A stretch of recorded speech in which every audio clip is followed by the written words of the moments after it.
Қайырлы күн, достар. Бүгін сіздермен осындай охотничий деген колбаскеден картошка қоратын боламыз. Тез әрі оңай дайындалады. Ол үшін видеоның соңына дейін менімен бірге болыңыздар. Ең алдымен бізге осындай колбаска керек болады. Одан кейін оливке масло, картошка және бір пияз қажет болады. Қызған табамызға оливке масломызды құямыз кішкене ғана.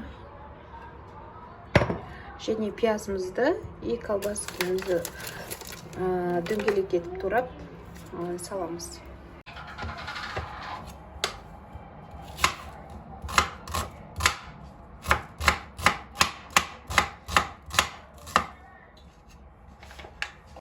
Енді кезекте сосискамызды осындай дөңгелек етіп турап аламыз.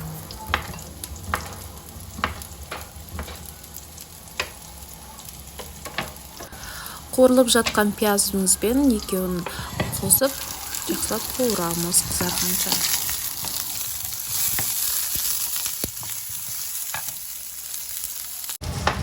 Картофелімізді ұзынша етіп тураймын. Сіздер өзіңіз қалауыңызша дөңгелек етіп турасаңыздар да болады.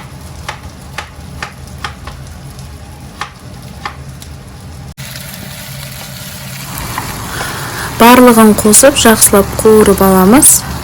Сосын азын-аулақ тұз салып, керегінше су құйып, кішкене бұқтырамыз.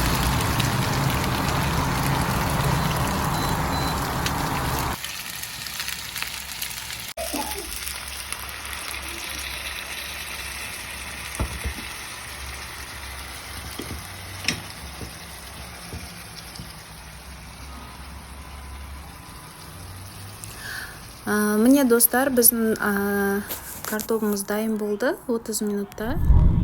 Егер сіздерге ұнап жатса лайк басып, тіркеліп алуды ұмытпаңыздар. Ас болсын.